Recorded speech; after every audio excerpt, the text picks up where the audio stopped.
So what are the long-term cryptos that you could buy and forget long-term and not have to worry about the price, and you'll be just fine? In other words, what are the blue chip assets in crypto? What are the blue chips? I got a question from Sebastian, who's been writing to me a little bit more on social media, and he wrote to me and he asked me, what are my long-term crypto buys, or what are the long-term crypto buys in the market? Obviously, the crypto market's very uncertain. There's a lot of different options, a lot of different places where you could put your money. And he wanted to know, what are the long-term cryptos that, or at least this is how I perceive his question, is what assets can I buy and forget, not have to worry about it too much, not have to pay attention really at all, and just buy and forget. And when you look back in 5 to 10 years, it's still going to be there, and it's going to be a lot more than what you put it in now. Okay, so we're going to talk about the difference between blue chips. We're going to talk about what the blue chips are, and we're also going to talk about what blue chips are knocking on the door and how to implement this. Okay, so before I do, I want to let you guys know that nothing in this video is financial advice. I'm not your financial advisor. I'm not your financial counselor. What you decide to do with your money is up to you, and you need to take responsibility for your buys and your sells. All right. So the first thing that we need to talk about is what a blue chip is. Okay. There's a lot of different assets that you could buy in crypto. There's meme coins, there's altcoins, there's different blockchains, there's different, there's, all these different things that you could buy. Okay. Now, the blue chips are things that have established themselves in the crypto market, and you could buy them and forget them for a long period of time and not have to worry about it too much. All right. These are things that have survived multiple bear markets, multiple crashes. They have infrastructure to be able to survive a brutal bear market. Okay. And they're actually profitable operations. All right. Extremely profitable. Most things in crypto are not profitable yet. Okay. Not profitable yet. Doesn't mean they won't be, right? But essentially a lot of the crypto market, to keep it simple, you guys, is speculation. All right. I'm walking a little bit further away so that the cars don't affect my my voice. But anyway, a lot of things are not profitable. A lot of things are speculation. Crypto is a very speculative market. Now, that doesn't mean that there's not a lot of value in the speculation. There's people that are speculating that things can be valued a lot higher than they are now, and in some cases that will work out. In other cases that will not work out. Okay, but the important thing is that you need to understand that crypto is a very speculative market in general, because we're so early, and because a lot of people that eventually will be in the crypto market and will be using these networks are not yet. Okay, they're not implemented, they're not integrated with a lot of current products and services like they will be in the future. And so therefore, a lot of these things are not yet profitable. They're very speculative, similar to, I always make this analogy. It's similar to the internet bubble in the early 2000s, when a lot of things weren't profitable yet. And essentially a lot of people made a lot of money speculating on future value or future revenue or future returns, right? So that's the first thing. Okay, now a blue chip is something that has established itself, like I already said. All right, and what are the blue chips? Well, to keep it simple, you guys, as of right now in 2025, the only two blue chips that have actually officially established themselves, have put a stamp as a blue chip, is Bitcoin and Ethereum. Okay, a lot of people are going to tell you in the crypto market that their coin, their token, is a blue chip. All right, XRP, Solana, fair enough. Okay, they're knocking on the door, and we're going to get into that in a little bit. But right now, the only blue chip assets are Bitcoin and Ethereum. Bitcoin has been around since 2008. It's digital gold. All right, and it is most of the value in the crypto market is Bitcoin. Why? Well, because Bitcoin is the most understood, it's the most decentralized, and it's the easiest to understand for the most part. All right. It's an easier sell to have Bitcoin as 21 million coins all right? Decentralized sovereign money, digital gold, easy sell, all right? And because it's easier to understand, Wall Street and traditional institutional investors are, initially more interested in it right now than what it was before, all right? So Bitcoin, blue chip, solid blue chip, been around since 2008, survived every single crash, leads the market. It's essentially the S&P 500 of the crypto market. When Bitcoin's going up, the rest of the crypto market goes up as well. When Bitcoin's going down, in most cases, the entire crypto market is going down as well, okay? Bitcoin dominance is above 50% still, so Bitcoin is definitely a blue chip that's not going away. Most people think of Bitcoin and crypto as the same, okay? But they're not. But Bitcoin is a blue chip. It is the most solid blue chip, most solid asset in the entire crypto market. No argument, okay? Now, the second blue chip is Ethereum, all right? And for the people who don't like Ethereum, you guys are probably gonna not like that, but I don't care, because Ethereum, at the end of the day, when you look at smart contracts, you look at all the networks besides Bitcoin, if you look at all the total value locked, you look at all the liquidity, you look at all the institutional interest, it's all Ethereum, okay? Ethereum has been around since 2013, 2014. Well, at least it's been discussed since then, okay? And,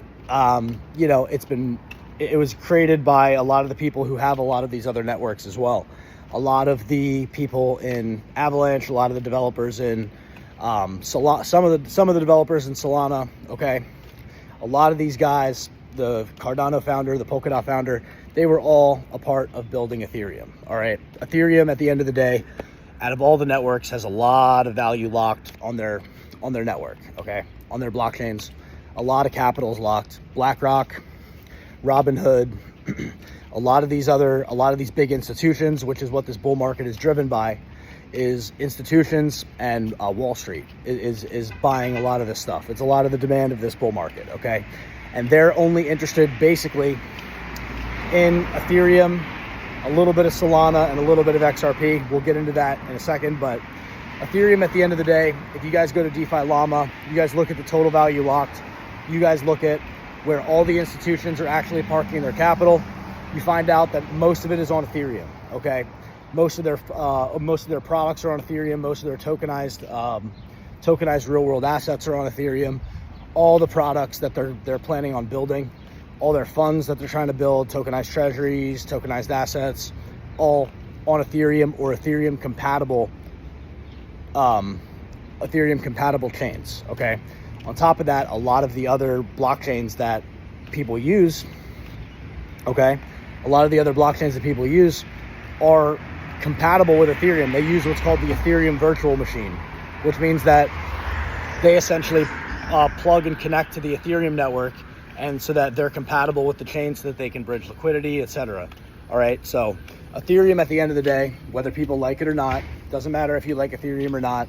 I'm not going to talk about my opinion about Ethereum, but it is the backbone of smart contract networks, okay? Smart contract blockchains, smart contract networks, platforms, whatever.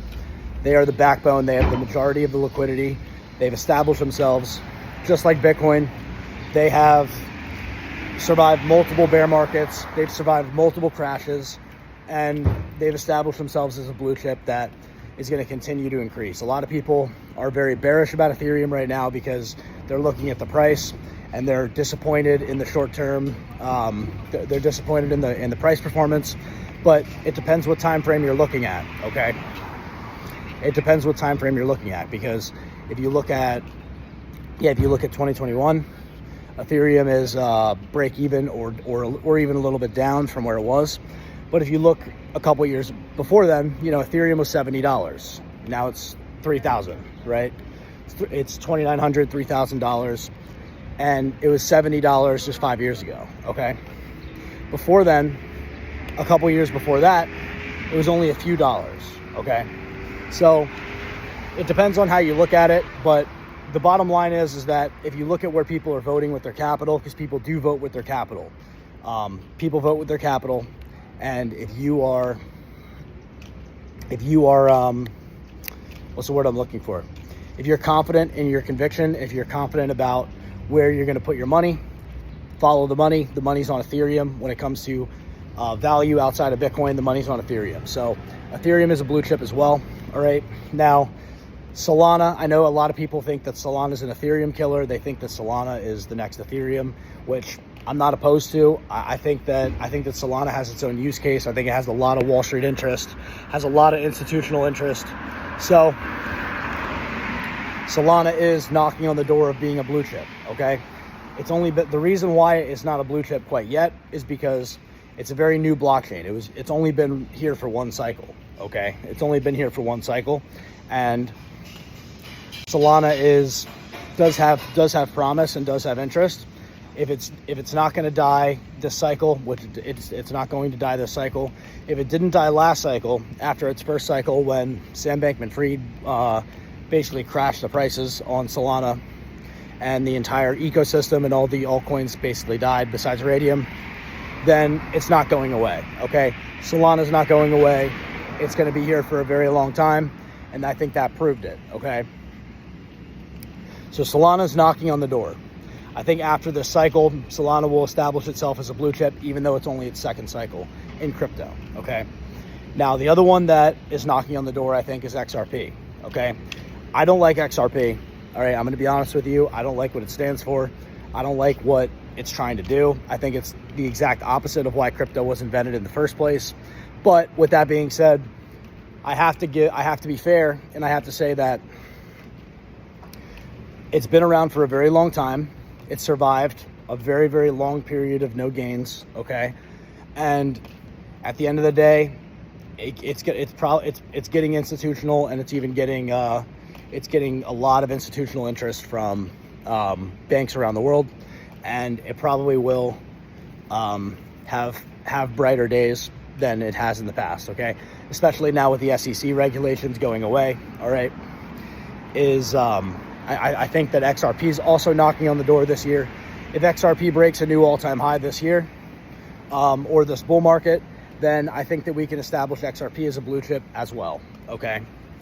Now, so we have Bitcoin, Ethereum, we have Solana, and we have XRP. Those two are both knocking at the door. The meme coin blue chip, if you want to have one, is Dogecoin, obviously, okay? And maybe a little bit of Pepe, okay? But those are the blue chips, you guys. And then maybe a level below that would be Avalanche, Cardano, these other blockchains. So I hope I answered your question, my man. Now, how to implement this, all right? How to implement this into your actual life? Well, you need to figure out your disposable income. You need to figure out how much you can afford to lose. That's the first step, is you need to figure out what you can afford to lose. Once you've figured out what you can afford to lose, then you can start allocating and committing a certain portion of capital into the blue chip assets, where you could buy them and forget them and not worry about it, okay? Now, let's say how much your income is, you subtract that by your expenses, and then you find your disposable income, okay? Not financial advice, by the way, but if you guys want to allocate into blue chip crypto assets, you would buy them, you would figure out how much you can afford. Let's say it's $200 as an example, $200 a week, all right? You allocate $100 into Bitcoin, $100 into Ethereum. Or if you're more convicted on Bitcoin than Ethereum, you could do $150 into Bitcoin, $50 into Ethereum. Or if you just like Bitcoin, you don't like Ethereum, you want to be a Bitcoin maxi, that's fine too. Do $200 in Bitcoin, $0 in Ethereum, okay? The point is that you're taking action and you're dollar cost averaging into the crypto market every single time that you get paid, and consistency wins, all right? It's just like going to the gym. If you take a break from going to the gym for a few months, 6 months, a year, then what you're gonna do is you're gonna get lethargic. You're gonna lose a lot of gains. You're gonna lose a lot of returns, and you're not gonna be in the habit of paying yourself every single time that you get paid. So what I recommend you guys to do is to do something completely different than that, the opposite of that, which is to every single time that you get paid, flex your DCA muscle, all right? Flex your DCA muscle, right? And just take it one step at a time.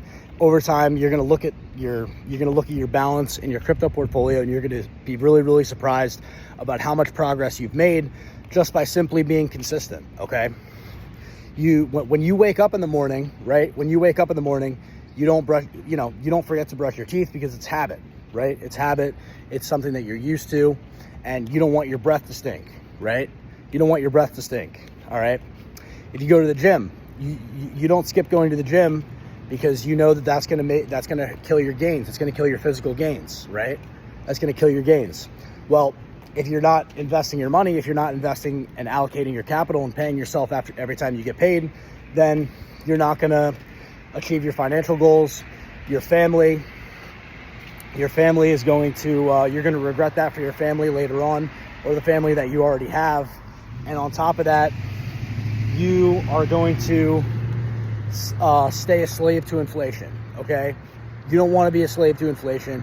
You want to pay yourself so that you can get out of that, all right? You want to be able to live a good financial life. So commit financially the way that some of you guys commit physically, and some of you guys commit in other areas of your life. I challenge you to commit to investing and paying yourself in an emerging market that is not going away and is going to make a lot of people very wealthy over the next 10 to 15 years. A lot of people think that they're too late for crypto, and they're dead fucking wrong, all right? They're dead wrong. The crypto market we're still very, very early into this market. There's still plenty of money to be made. You just have to have the right mindset, and you have to be consistent. It's just like anything else in life if you want to succeed. Okay, so thank you guys. If you guys liked the video, if I answered your question, brother, I hope you did. If not, write in the comments or message me privately like you've been doing. So thank you. YouTube, hit the notification bell, subscribe to the YouTube, all right? Follow me on TikTok and Instagram, Chase Your Grace on Instagram, TikTok, in the description. If you guys want to get coached by me, go down to the Telegram, in the Telegram, join the Telegram, message me privately, all right? Thank you guys. I hope you guys have a blessed day. Thank you, and bless up.